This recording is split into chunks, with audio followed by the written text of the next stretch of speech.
Graça seja convosco, amém? Se coloca de pé no seu lugar nessa noite. Aleluia. E abre suas vidas em Salmos, no número 66. Salmos de número 66.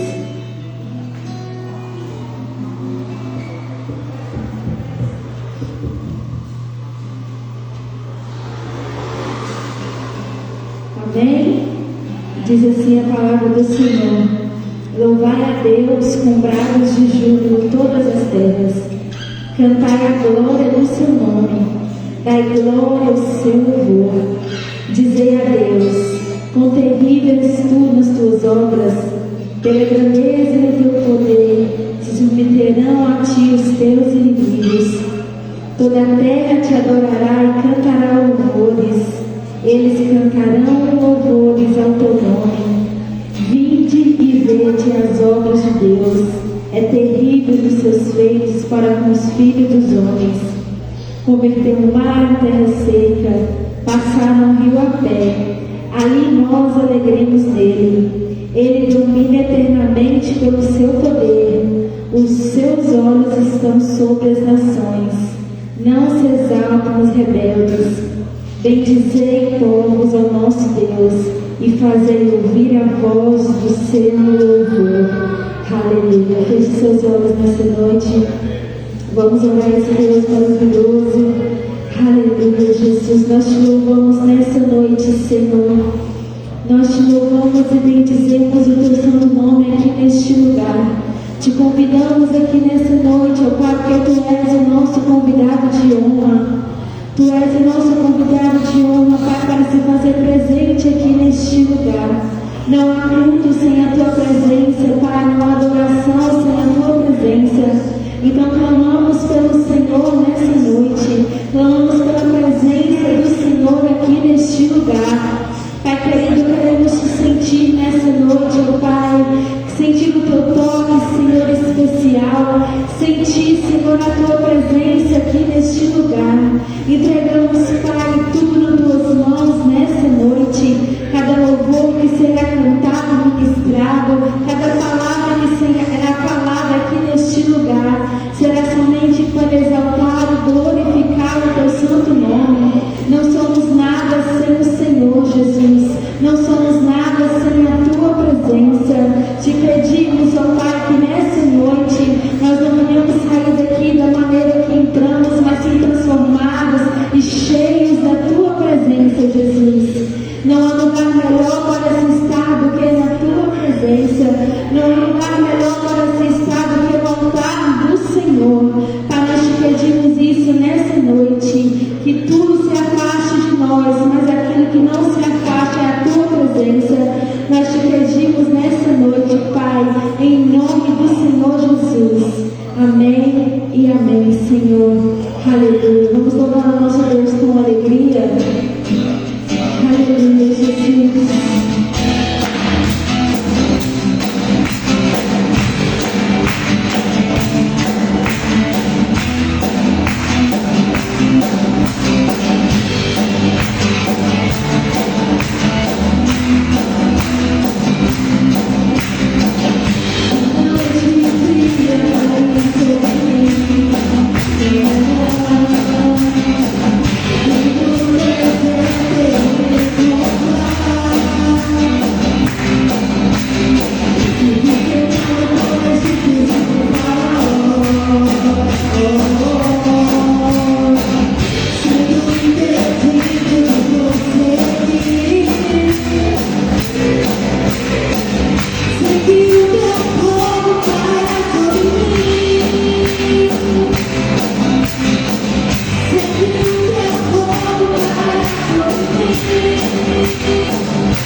adoração. O segredo para você é a adoração.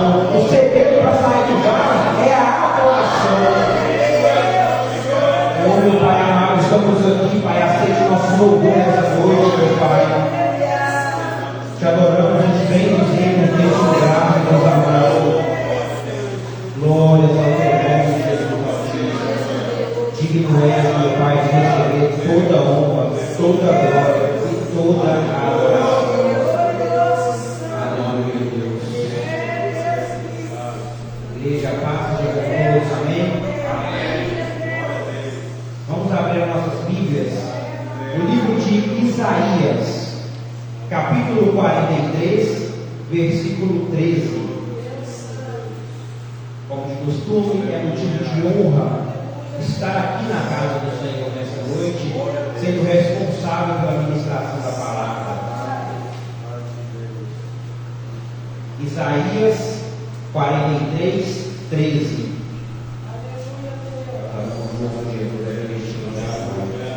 Abra os nossos corações para receber a mensagem.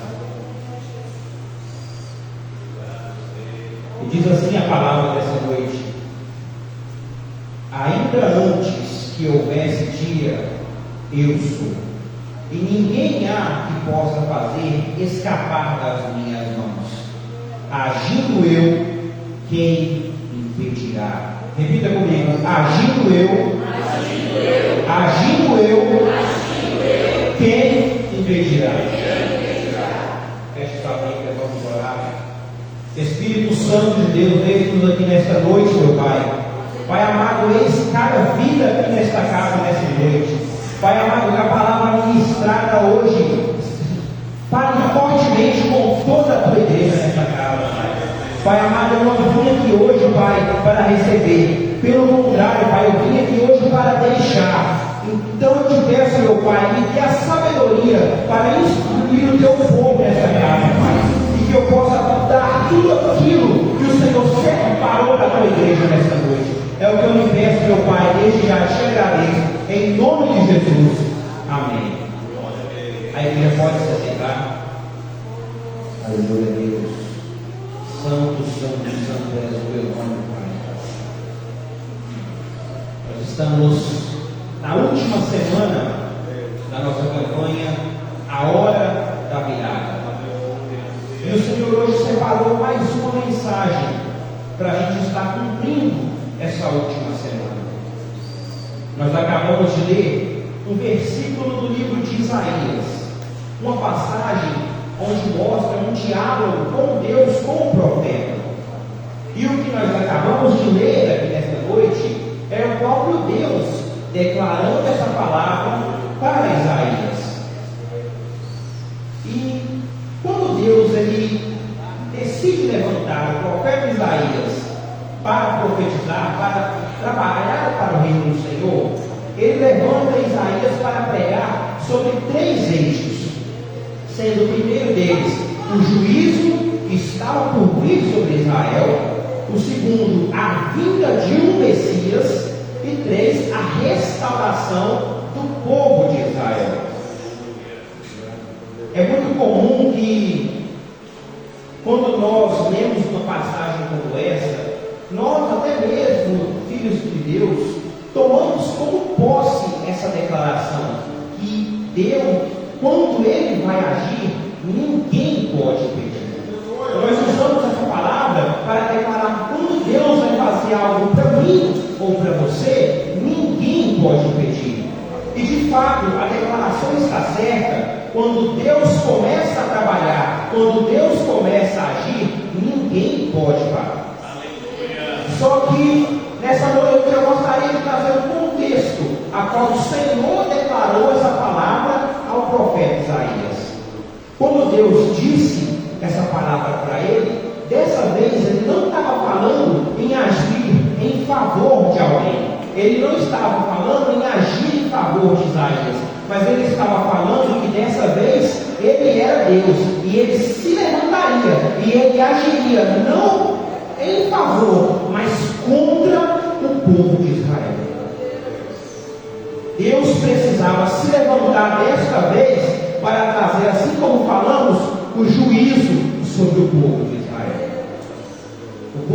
Israel, a qual é o povo escolhido do Senhor, o povo ao qual ele fez uma aliança lá atrás com Abraão. Hoje, agora, Deus precisava se levantar e agir contra o seu próprio povo, para trazer um juízo contra as iniquidades que aquele povo estava cometendo.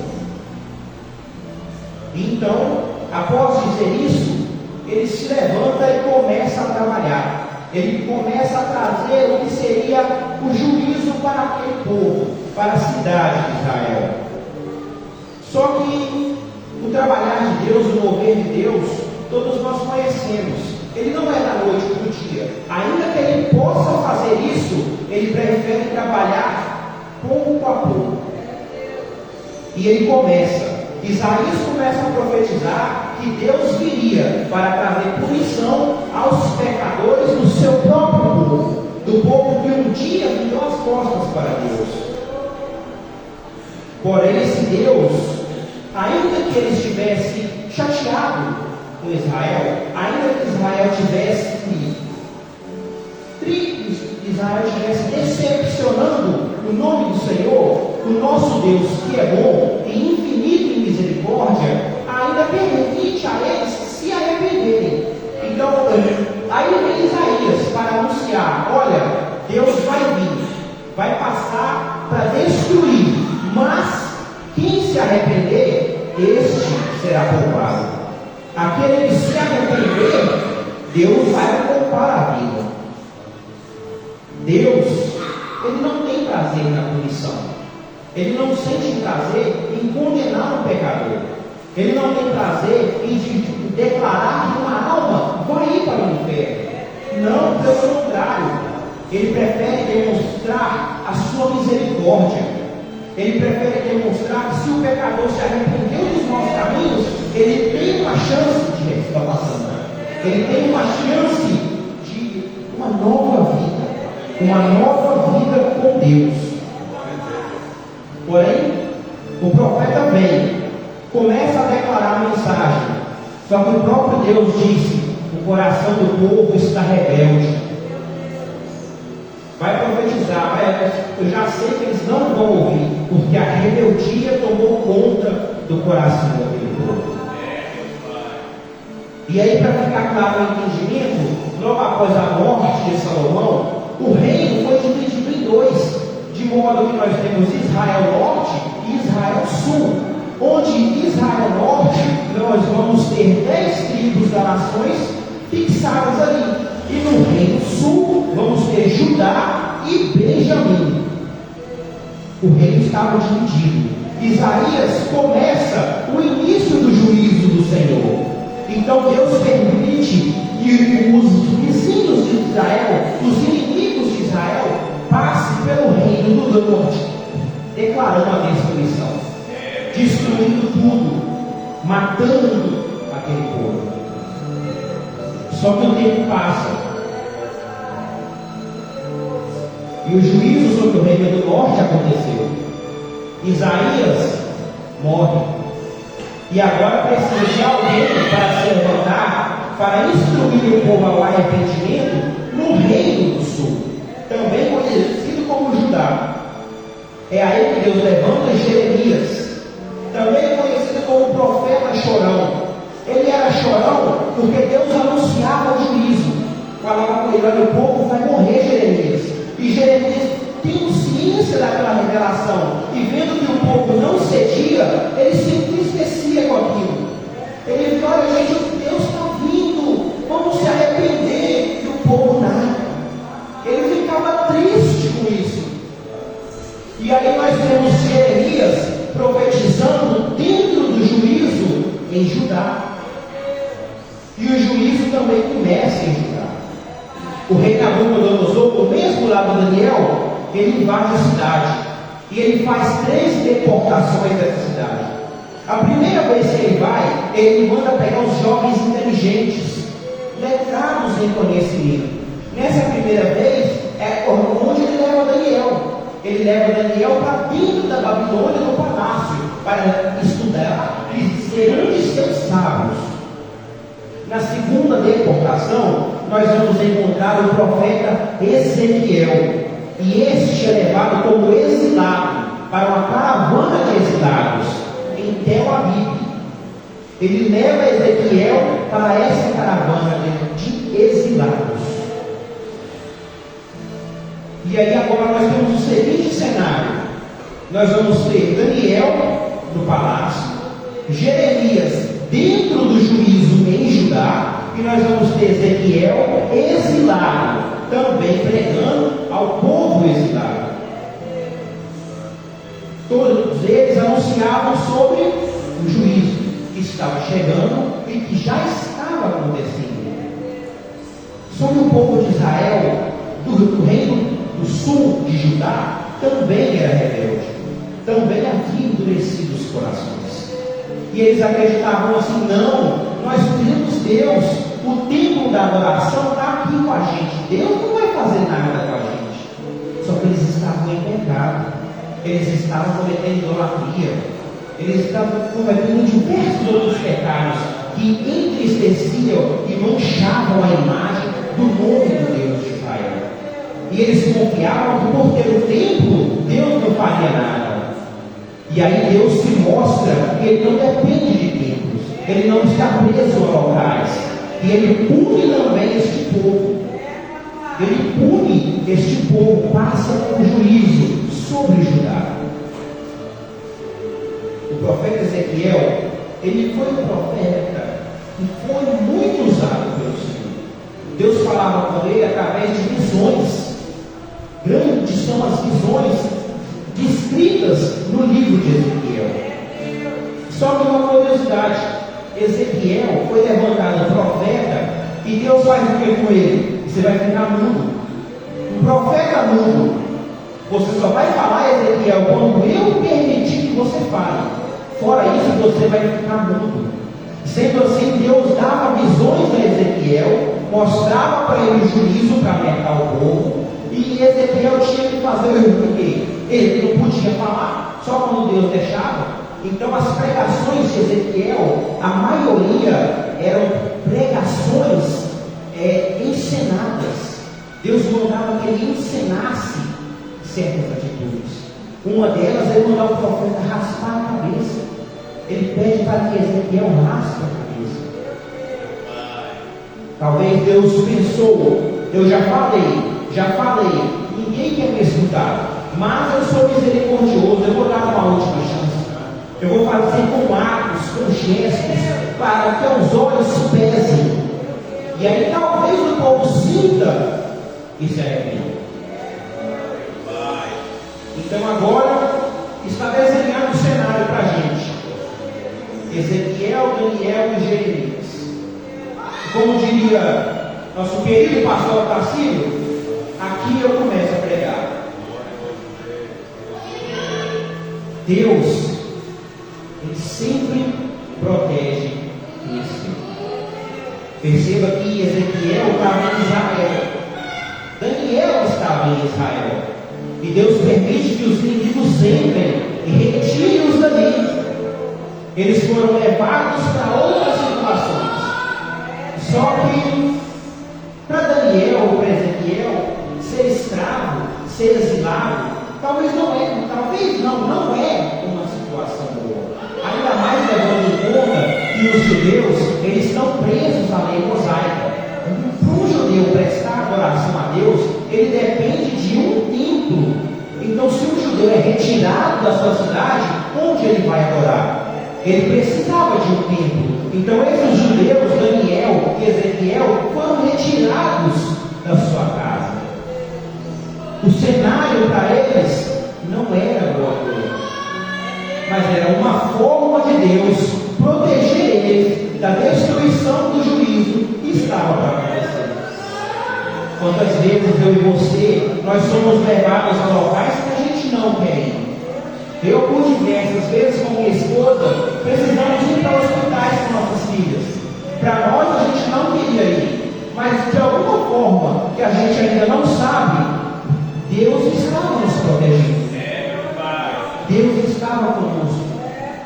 Assim como foi com esses jovens. Deus, Ele protege os seus.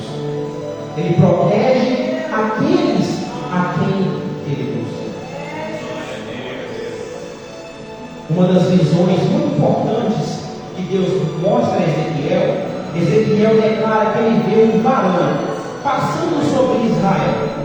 Esse varão tinha uma espécie de pincel para marcar na testa de todos aqueles a quem era fiel ao Deus de Israel, aqueles ao qual não tinham se corrompido ao pecado. E Deus falava com ele: Ezequiel, todos ao qual eu marquei, eu vou proteger, porque todos ao qual eu marquei, eu sei que são fiéis a mim. E todos esses que eu marquei, Ezequiel, ainda que a cidade seja destruída, eu vou os guardar. Ainda que eu arrase toda a cidade, eu vou os guardar. Ainda que eu não os tire de dentro da cidade, eu vou os guardar dentro da cidade. Isso é Deus falando para mim e para você, que na maioria das vezes, Ele não vai te proteger e te livrar de passar no vale. Ele não vai te livrar de passar pela luta, mas Ele vai te guardar e te proteger dentro da luta. A cidade, por mais que fosse destruída, e talvez eu e você fôssemos marcados e estivéssemos na cidade, Deus declara assim no livro: eu vou os proteger. Ainda que eles morram, o Espírito deles está guardado comigo. O Espírito deles estará comigo. O que talvez para mim e para você é a escravidão, para Deus é só proteção. Para Deus é só o jeito que Ele conseguiu para te proteger. Em meio à destruição da cidade, onde o Império Babilônico invadiria e mataria muitos, Deus nos guardou muitos. Por mais que, imagine como a pandemia que nós vivemos, nós cristãos não fomos impedidos de passar pela pandemia, mas Deus esteve por nós durante aquele período. Deus nos sustentou durante aquele período. Isso nos leva a falar também de uma característica de Deus muito interessante, é que Ele é imutável. Deus, Ele não muda. Malaquias capítulo 3, versículo 3 diz: porque eu, o Senhor, não mudo, por isso vós, filhos de Jacó, não sois consumidos. Ou seja, justamente porque Ele não muda, é que Ele é orgânico. Ou seja, Ele se tarda em irar, mas se ira. Ele é por Ele ser imutável, que ainda que Ele se ire, Ele vai prestar a você a misericórdia. Ele vai te dar o benefício da misericórdia. Perceba que nesse texto, o Senhor Ele declara: filhos de Jacó. Só que nós sabemos que Israel, Jacó, recebeu um novo nome, Israel. Só que Jacó, antes se chamava Jacó, antes da aliança com Deus. Depois que ele faz uma aliança com Deus, ele se torna Israel. Quando Deus se refere a nós como Jacó, Ele fala sobre o nosso passado. Quem nós éramos antes dele. Quem nós éramos antes da aliança. Assim como Jacó, enganadores. Nós éramos um povo perdido, um povo que enganava, um povo que passava o ouro para trás. Mas justamente porque Ele não muda, é que a gente não é consumido. É porque Ele não muda que a gente não morre instantaneamente. Então Ele sempre vai prestar a nós a misericórdia.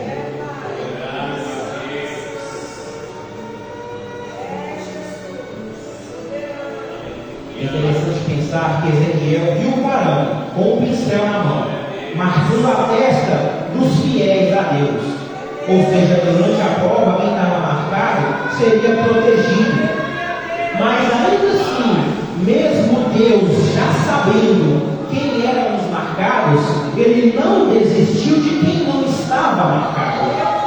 Ele ainda deu a chance de mudança. E a mensagem sempre vinha: arrependa, povo, arrependa. Essa é a mensagem. Jeremias dizia: arrependa. Ezequiel dizia: arrependa.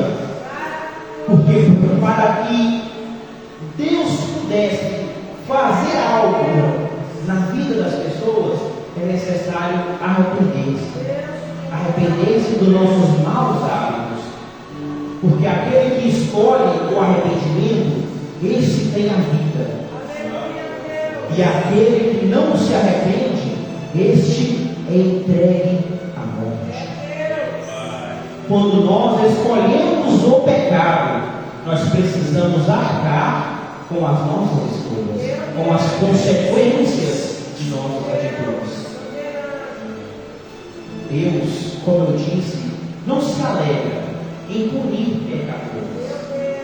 Ele prefere 1000 vezes demonstrar misericórdia do que punir. E eu pergunto a vocês aqui, principalmente quem é pai, quem sente prazer em dar uma punição ao filho? Tem hora que os filhos passam do limite, sim, e os filhos extrapolam, sim, e a gente precisa, assim como Deus, declarar uma punição. A gente precisa ensinar a ele que o caminho ao qual está sendo seguido leva à morte. Então nós precisamos punir, ser pais e punir os nossos filhos. A própria palavra diz: puna os seus filhos com vara curta. E assim Deus faz conosco. Ele se levanta para nos trazer a punição. Porém, se aprendemos com o erro e nos arrependemos, alcançamos a misericórdia, alcançamos o perdão de Deus. Israel foi um povo que foi chamado para levar a mensagem de Deus. Ele foi um povo, quando Deus chama Abraão para fazer uma aliança, era porque Deus precisava de um povo que fosse caminhar com ele, que fosse levar de geração em geração a mensagem do Deus Altíssimo. Deus queria que Israel fosse uma nação modelo, de modo que quando precisasse, alguém se arrependesse, um pecador ímpio se arrependesse, falasse: olha, observa Israel, que você vai aprender. Observa Israel, que você vai saber o que você tem que fazer. Esse era o plano de Deus para Israel.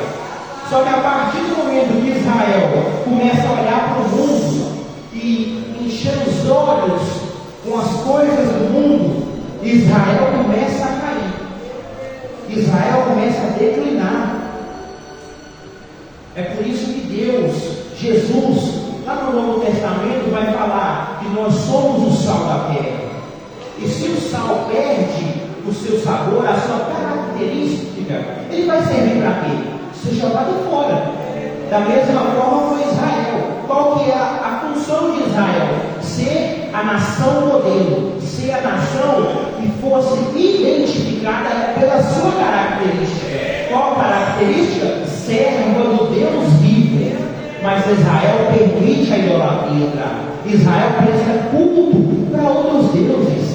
Israel faz rituais, sacrifícios a outros deuses. E como se não bastasse, ainda vinha com a cara lavada diante de Deus para falar: Deus, quero ouvir a tua voz. Deus então se entristece, fica furioso com aquele povo. E é aí que ele vem para trazer o juízo. Ele vem para então punir aqueles que por muito tempo mancharam o nome de Deus. Era a hora de Deus se levantar. Era a hora de Deus agir. Porque quem era para ser influência acabou sendo influenciado. Acabou deixando a corrupção entrar. Então Deus precisava fazer alguma coisa o quanto antes.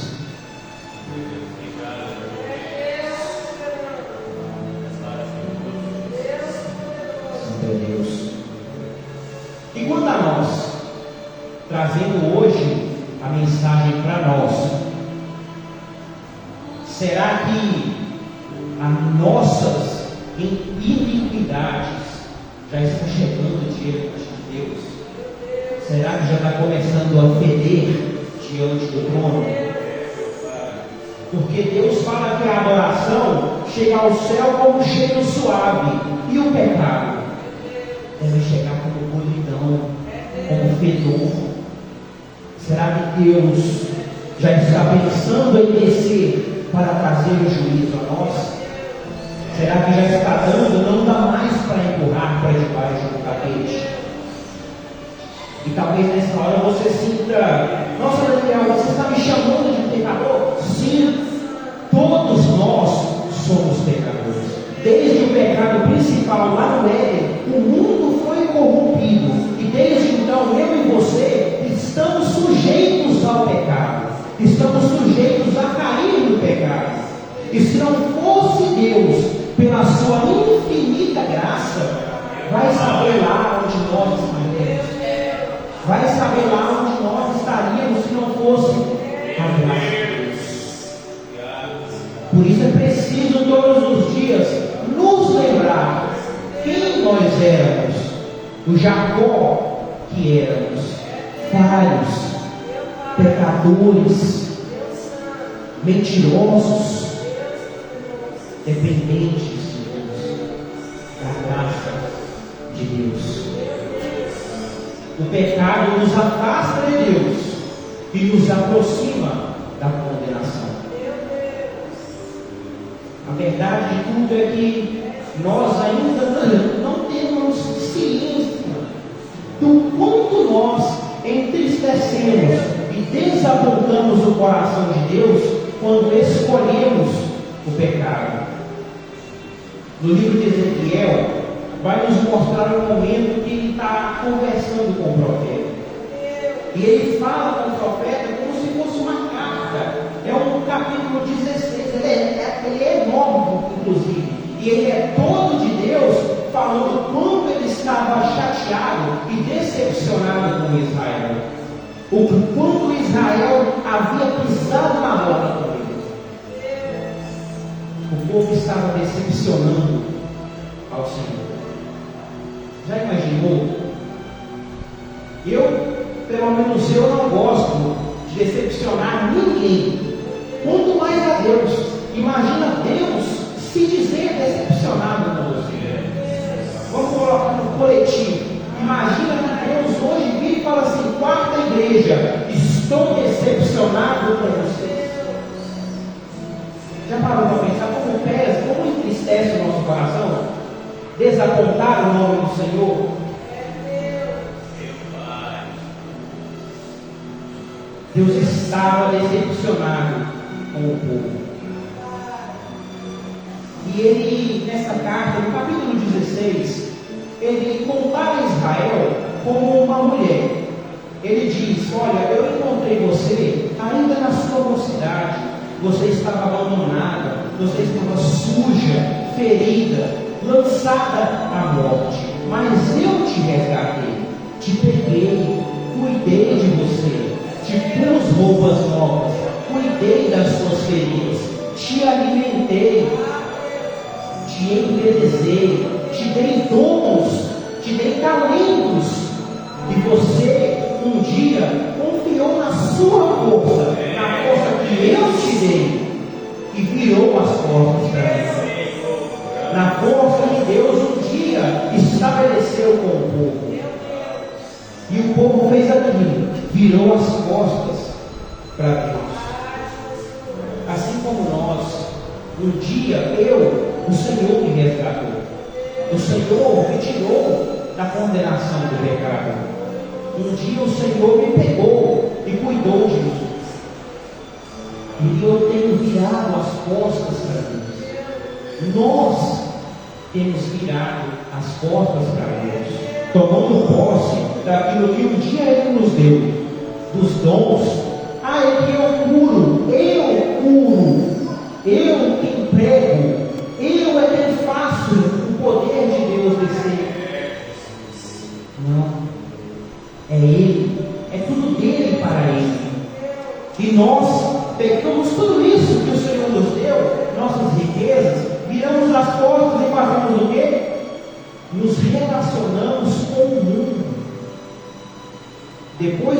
fazer uma aliança com o Senhor, viramos as portas e vamos procurar o mundo. Viramos as portas e vamos nos relacionar com o mundo. Isso significa adultério espiritual. Quando nós temos uma aliança com Deus e quebramos essa aliança para nos envolver com o mundo, nós cometemos adultério espiritual. E é exatamente essa palavra que Deus usa no capítulo 16: adultério, prostituição, palavras pesadas. Elas sozinhas, elas já vêm com um peso sobre elas. E ninguém gosta de ficar declarando esse tipo de palavra ao vivo. Agora imagine associar essa palavra a uma pessoa. Quando a gente fala fulano é adúltero, fulano vive na prostituição, pesa, traz um peso, envergonha, traz a vergonha. É exatamente isso que Deus estava falando com o povo. É isso que Deus está falando conosco. Estamos sujos porque estamos nos envolvendo com Deus e com o mundo. Estamos nos prostituindo espiritualmente. Deus ele não amacia em nenhum momento no livro do capítulo 16. Se você duvida, pode lá ler. Você vai ver que Deus diz dessa maneira: nós estamos corrompendo a imagem dele, estamos trazendo vergonha para o nome dele, estamos adulterando espiritualmente. E isso chateou Deus, isso frustrou o nosso Deus. Só que nosso Deus, como eu disse, ele é muito bom, ele é amoroso, ele é misericordioso. E ele declara, após dizer isso tudo no capítulo 16: olha povo, vocês foram adúlteros, olha povo, vocês foram prostitutos, vocês envergonharam o meu nome. Após declarar isso tudo, ele vira e diz assim para o povo: mas povo, eu me lembrarei da aliança que um dia eu fiz com você, e estabelecerei uma nova aliança eterna.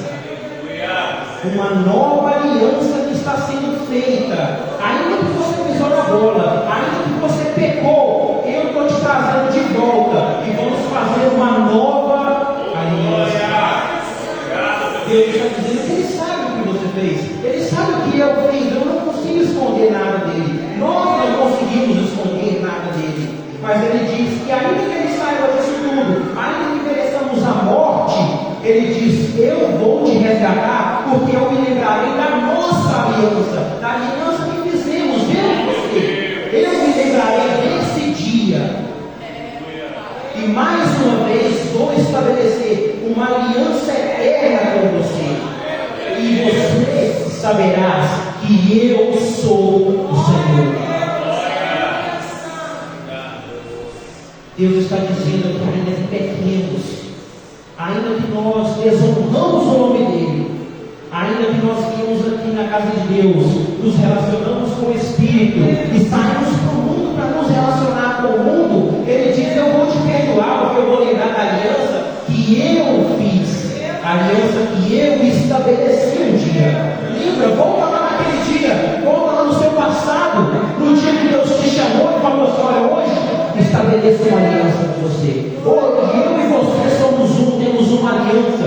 Ele se diz que lembra desse dia. Ele lembra desse dia. Ele quer te trazer de volta hoje para estabelecer uma nova aliança, para te trazer e refazer a sua nova aliança. Meu Deus,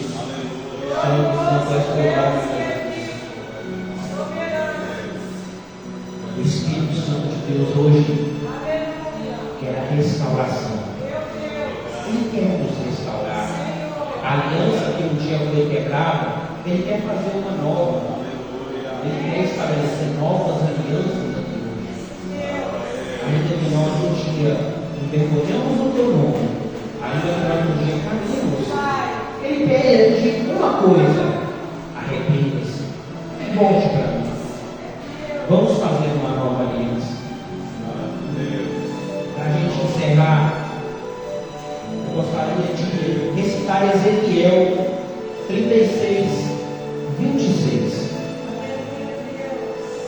Para nós que estamos endurecidos, que estamos fechados, como Deus declarou à nação de Israel, povo de coração endurecido. Ezequiel 36, Ezequiel 36, 26 vai dizer: e dar-vos-ei um coração novo, e porei dentro de vós um espírito novo, e tirarei da vossa carne o coração de pedra, e vos darei um coração de carne. Deus hoje está nos chamando para o arrependimento, pois o tempo do juízo está chegando. Se arrependa hoje e viva. Aqueles a qual se arrependerem, Deus diz que vai dar um novo espírito. Deus diz que vai restaurá-lo, vai dar um novo coração, vai remover o coração de pedra e vai nos dar um novo coração limpo, um coração de carne. Se você também deseja essa restauração, coloque sua mão em posição de receber, que os diáconos vão estar te dando. Você vai receber a unção da restauração. Aleluia. Aleluia, Deus. Obrigado, Jesus. A hora da virada na nossa vida começa quando nós deixamos de resistir à voz de Deus e nos rendemos a Ele perfeitamente. Pode hoje receber a unção da restauração, receber a unção do arrependimento nessa noite. O povo não precisava ter passado pelo juízo, mas a rebeldia e a resistência ao ouvir a mensagem de Deus causou a própria condenação daquele povo.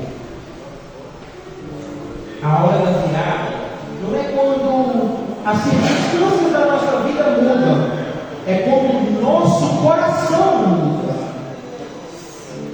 A Bíblia nos mostra Deus levando Ezequiel ao que ele descreve ser um vale cheio de ossos secos. E ele diz: Ezequiel, estica a sua mão e profetiza sobre esses ossos. Aqueles ossos simbolizavam o povo que estava morto, que estava sem esperança. Mas Deus diz que, ainda que esteja morto, eu tornarei este povo um exército vivo outra vez. Obrigado, Deus. Coloque então os seus pés, vamos orar. Que o Espírito Santo hoje possa trabalhar essa palavra no teu coração. Que você saia daqui hoje decidido a arrepender, decidido a mudar, decidido a ser transformado pela palavra, pela vida, pela graça de Deus. Feche seus olhos, vamos orar. O Espírito Santo de Deus, nessa noite, Pai amado, eis aqui o teu povo diante de ti, meu Pai. Um povo hoje que quer se arrepender, um povo hoje que quer se arrepender das suas iniquidades, dos seus pecados. Um povo que hoje busca, meu Pai, estabelecer uma nova aliança com o Senhor. Um povo que busca hoje estabelecer uma nova história com o Senhor. Um povo que está disposto a abandonar o pecado, que está disposto a abandonar a vergonha, meu Pai, e seguir um novo caminho com o Senhor. Por isso, Pai, hoje, faça conosco uma nova aliança, faça conosco, meu Pai, uma nova história. Esteja ao nosso lado, Pai eterno, nos ajuda na caminhada, em nome de Jesus. Sim, Jesus. Pai, o teu povo nessa noite, através da palavra ministrada, Senhor, pode fazer algo para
corações. Pai, nessa noite, Senhor, meu Deus, a tua palavra trouxe para nós, Senhor, Pai, o direcionamento, Senhor, para que nós venhamos, Senhor Deus, Pai, abrir os nossos corações perante ao Senhor, porque as tuas mãos estão estendidas sobre nós, Pai, mas a bênção do Senhor vem até nós, mas também vem a correção, porque nós sabemos que o Pai que corrige o Filho é para crescimento. Meu Deus, em nome de Jesus, toma teu corpo nesta noite e nós venhamos entender a vontade do Senhor. Pai, é noite de virada, mas essa virada, Senhor Deus, ela vem sendo transformada, Senhor, em obediência, porque essa virada vem sendo transformada, Senhor, meu Deus, em restauração, porque, Senhor Deus, aonde está o Senhor, ali está a tua mão, aonde está o teu povo, ali está o Senhor, e a tua presença está sobre as nossas vidas, e que nessa noite nós vamos sair aqui com a convicção que o Senhor é aquele, Senhor, meu Deus, que age onde o homem não pode agir, mas quando o Senhor entra para agir na peleja, o homem nenhum pode fazer nada, porque o poder está em tuas mãos, e nessa noite, Senhor, meu Deus, entra, Senhor, Pai, sobre cada coração, sobre cada mente, trazendo reconhecimento nas nossas vidas, que o Senhor é o Deus fiel, o Senhor é o Deus fiel, mesmo em meio à luta, mesmo em meio à desobediência, o Senhor entra com misericórdia, mas, meu Deus, nesta noite, que a misericórdia do Senhor venha trazer a nós, Senhor, meu Deus, o reconhecimento da tua graça,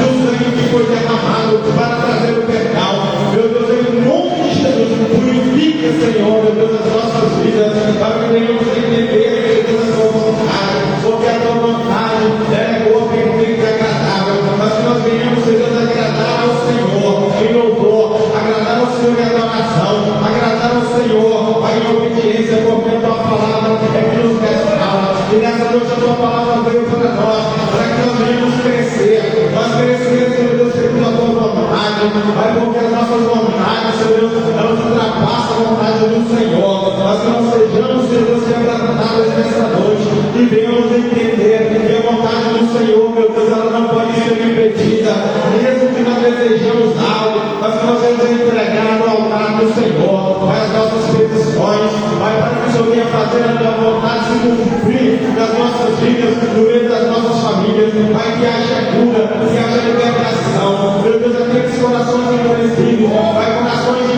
pedra, entregues, Senhor, meu Deus, deixa eu operar, nossos corações sejam agora quebrados, unidos, Senhor Deus, pela tua misericórdia, para alcançarmos a tua vontade, para alcançarmos, Senhor Deus, a benevolência do Senhor, mas da mesma forma que o Senhor se restaurou Israel naquele tempo, mas o Senhor não mudou, o Senhor está aqui nessa noite para trazer restauração para o teu povo, Pai, aquele que se sente, Senhor, meu Deus, nessa noite, Senhor, meu Deus, Pai, enfraquecido, que esteja fortalecido pelo teu poder, fortalecido pela tua presença, e restaurado no nome de Jesus. Deus soberano, Deus poderoso, a aliança do Senhor vai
vai se preparar para ofertar a casa do Senhor nessa noite. Aleluia. A Bíblia diz que o Senhor se alegra em quem dá por alegria. Por isso, vamos ajudar a sustentar a casa do Senhor. Vamos adorar a Deus também com nossos ofertas, com nossos dízimos. Afinal de contas, a nossa igreja é uma igreja que investe em você, que investe no nosso tempo. Você vai se preparar para ofertar para distribuir os envelopes e que você possa adorar a Deus também nessa oferta. Eu hoje vim pregar com um suéter, uma blusa de frio, porque Valadares deu uma esfriada. Então, como a gente é valadarense, está acostumado com o calor, a gente precisa aproveitar a oportunidade para usar uma blusa de frio. Só que também isso daqui já é test drive para quando a gente tiver o ar-condicionado. Já tem que ensaiar para pregar, pegar as peças de frio, já colocar bonitinho lá para a gente flutuar. Deus também usando cachecol, e vai fazer neve dentro dessa igreja. Amém? Levante seu dízimo e sua oferta para o céu e vamos orar a Deus nessa noite. Pai amado, nessa noite, eis aqui os dízimos e as ofertas do teu povo. Pai amado, cada dízimo, cada oferta, Pai amado, abençoa a vida dos teus filhos, Pai. Repreenda, Pai amado, o cortador, o devorador, o migrador e o destruidor, Pai. Abra a janela dos céus, derrama bênçãos sem medidas na vida do teu povo, Pai. É o que eu lhe peço nessa noite e desde já te agradeço, em nome de Jesus. Amém. A salva vai passar e você vai estar ofertando a casa de Deus nessa noite. Eis-me aqui, Senhor, o melhor que eu tenho, e o Senhor mesmo me dá. És o meu pastor, meu melhor amigo, que me sustenta e nada deixa me faltar. De coração, com alegria, quero devolver aquilo que é teu. De coração, para te ofertar, e as suas bênçãos sempre vão me acompanhar. Voltando com gente. E repreende todo mal, abre a janela do céu sobre mim e derrama bênção sem fim. Sei que és um Deus fiel, na tua palavra está escrito assim: foi o Senhor quem falou, fazer provar de mim. Aleluia, Deus. Vamos aos avisos da casa do Senhor nessa noite. Amanhã, quinta-feira, dia 23/10, nós vamos ter a primeira etapa do treinamento diaconal. Para a gente que já faz parte, que já é membro do corpo diaconal, nós vamos estar fazendo uma reciclagem, vamos estar fazendo um reensinamento das práticas que devemos ter na casa do Senhor. Porque acontece que às vezes, de tanto fazer, a gente esquece. A gente costuma fazer tanto que na hora que precisa fazer mesmo, a gente não lembra, dá um branco. E para você também que deseja servir a casa do Senhor, essa é a oportunidade para você estar entrando no corpo diaconal. O próprio Jesus nos deixou falando isso. Aquele que antes quer ser servido, primeiro precisa servir. Então nós precisamos estar aqui e o corpo de Cristo carece de pessoas que queiram fazer parte dele, queiram trabalhar em prol da casa do Senhor. Então você tem interesse de participar. Aos diáconos que estão intimados a aparecer, não é um convite, você é obrigado a estar aqui. Amanhã, às 8 horas, vamos estar aqui na liderança do pastor Ederval para nosso ensinamento sobre os diáconos. Na sexta-feira, temos o nosso culto de libertação às 7h30. Domingo pela manhã, de 9 às 10, temos a escola dominical. Venha, faça parte, participa. No final, sempre tem um cafezinho delicioso ali esperando você. Se você talvez não vai animar, você amigo pelo menos pelo café, tem de brinde, você já ganha um ensinamento, você já vai estar aqui, já aprende de uma vez. E domingo à noite, vamos estar iniciando a Semana da Gratidão. Vamos estar aqui às 19 horas com a nossa pastora Cleitinha. Vamos estar iniciando a Semana da Gratidão. E agora vamos nos preparar para voltar para a nossa casa. Põe-se de pé, vamos orar.